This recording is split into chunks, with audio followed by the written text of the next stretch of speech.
sebelum materi saya akan sedikit memberikan sebuah motivasi buat kalian ya. Oke, biasa motivasi untuk kalian adalah ingat masa depan ada di tangan kalian, bukan di tangan Bapak Ibu. Penyesalan datangnya di akhir bukan di awal. Jadi selalu semangat belajar jangan bermalas-malasan ya. Ingat buka pola pikir kalian, tujuan kalian dan masa depan kalian agar sukses di depan kalian. Oke, untuk selanjutnya di sini saya akan membawakan sebuah materi di mana materi yang saya bawakan adalah tentang ekonomi syariah ya. Oke, di sini ekonomi syariah ada beberapa poin pembagiannya. Ya, yang pertama itu adalah pengertian ekonomi syariah, tujuan ekonomi syariah dan prinsip ekonomi syariah. Jadi di sini nanti akan saya jelaskan untuk pengertian ekonomi syariah.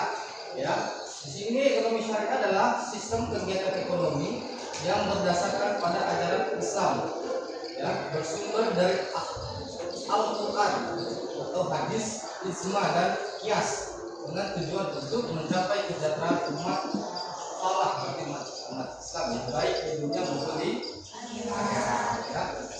Artinya, ya, menjelaskan artinya ekonomi syariah mengatur bagaimana manusia mengelola harta ya, sumber daya dan transaksi ekonomi dengan tetap berpegang pada nilai-nilai keadilan, ya, kejujuran dan larangan terhadap hal yang haram seperti riba, maisir itu judi ya, dan garar ketidakpastian. Oke ya.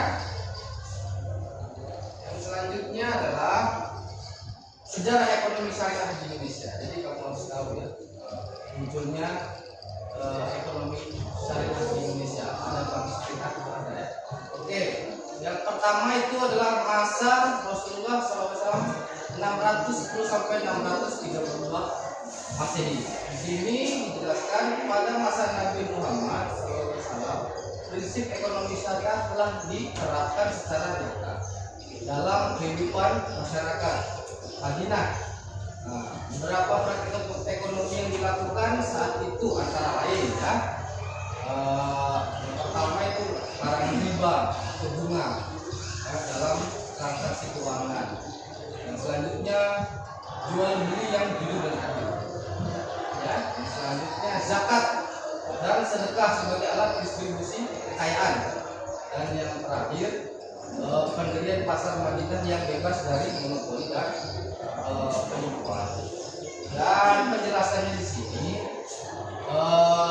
Nabi SAW sendiri adalah pedagang ya, dulunya dia seorang pedagang yang sukses dan jujur.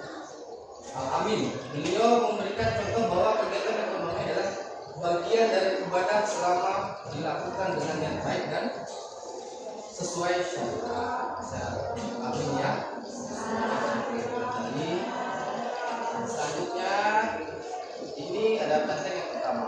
Ini masa Khulafaur Rasyidin, yaitu 632 sampai 661 Masehi.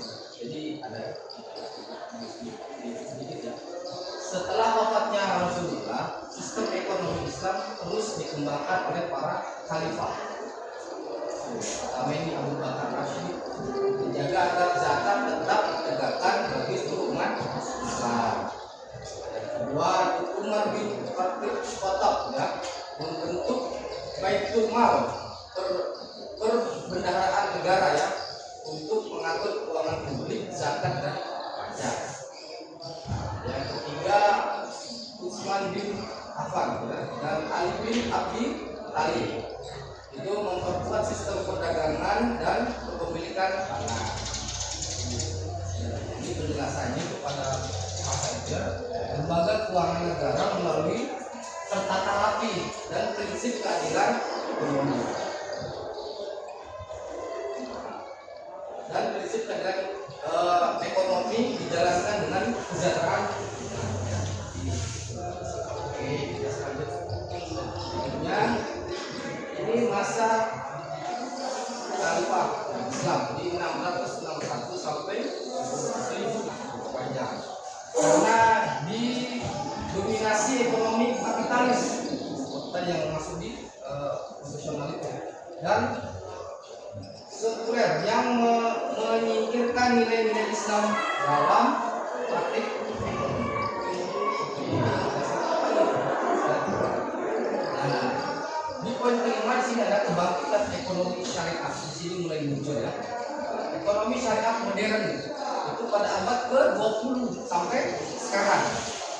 Ya, ini kebangkitan ekonomi Islam dimulai pada tahun 1972.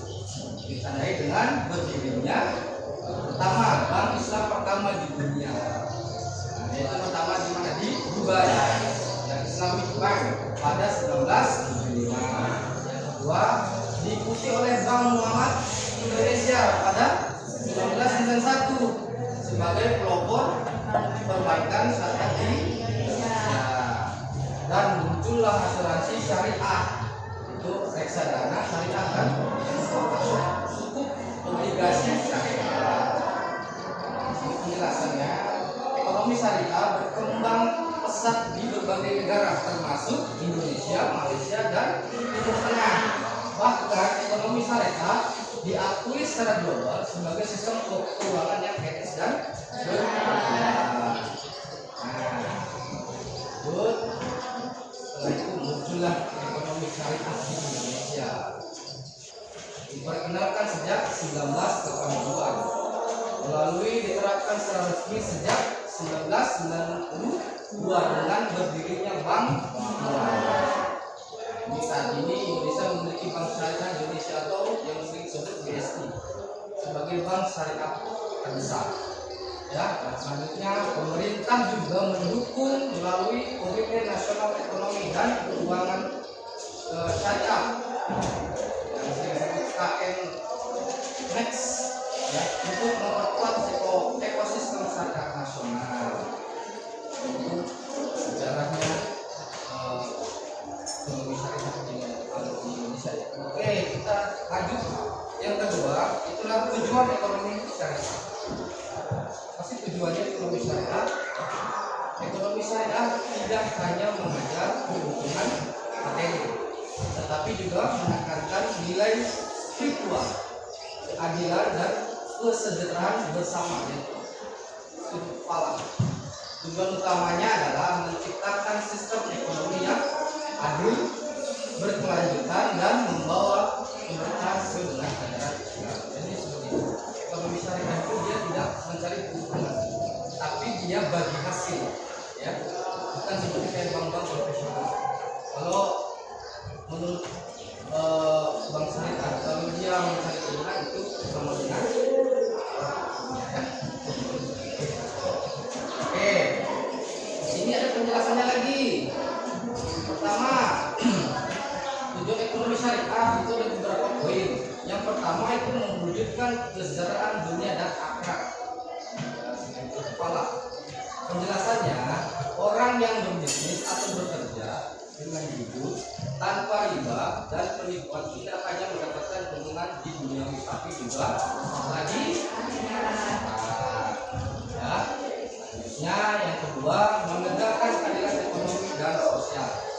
Di sini dijelaskan yang pertama itu Islam menolak ketimpangan ekonomi dan eksploitasi. Ya. Dan selanjutnya, semua pihak harus diperlakukan adil dan setara dalam transaksi. Ya. Dan poin selanjutnya, tidak boleh ada pihak yang dirugikan atau diuntungkan secara berlebihan. Penjelasannya, keadilan dalam ekonomi syariah diwujudkan lewat larangan riba atau gahar tidak kejelasan, dan maisir atau perjudian, serta penerapan sistem bagi hasil yang adil secara antara pemilik modal dan pengelola. Penjelasan tidak ada yang namanya riba itu. Oke. Lanjut ke slide berikutnya ya. Nah, ini di sini menghindari praktek haram dalam itu. Praktek haram dalam ekonomi. Pertama, dilarang melakukan transaksi yang mengandung riba atau bunga. Itu maisir judi. Enggak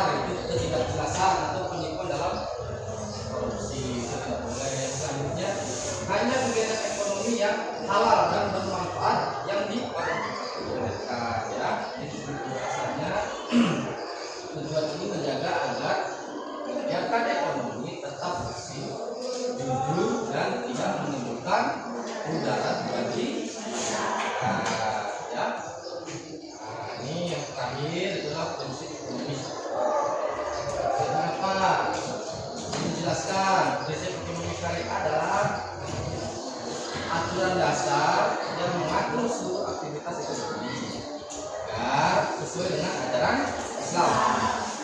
Segala kegiatan produksi, distribusi, dan konsumsi harus mengikuti nilai-nilai Al-Quran ya, dan Sunnah dengan tujuan untuk mencapai keadilan, keseimbangan, dan kemaslahatan semua. Jadi ekonomi syariah tidak hanya mencapai profit ya, atau profit, tetapi juga memperhatikan keberkahan dan tanggung jawab.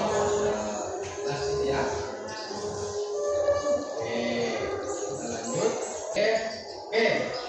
Siapa yang bisa jelaskan yang saya sampaikan apa tujuan utama dari ekonomi syariah? Silakan sampai bisa jelaskan. Oke, Eli silakan.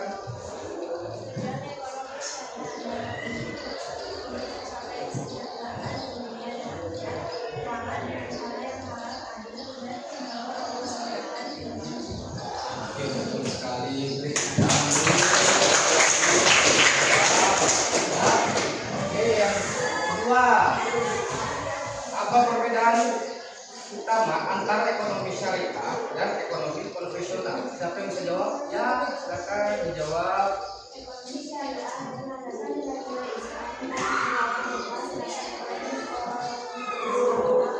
berorientasi pada hubungan dan kedaulatan.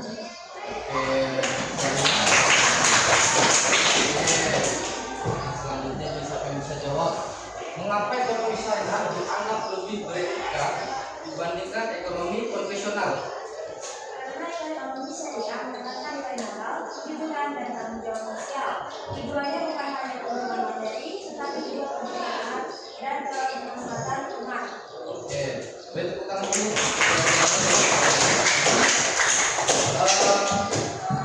Kesimpulan dari materi yang saya sampaikan tentang ekonomi syariah, ini ekonomi syariah adalah sistem ekonomi yang berlandaskan pada ajaran Islam, bersumber dari Al-Quran, hadis, ijma, dan qiyas, yang mengatur seluruh aktivitas ekonomi manusia agar sesuai dengan nilai keadilan, keseimbangan, dan keberkahan.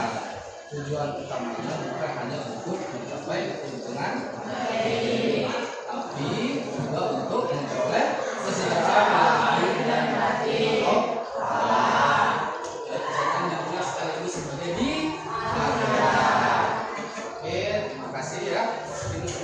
Itu materi yang saya sampaikan. Sedikit saja buat kalian ya. Bapak-bapak semua yang saya sampaikan tadi.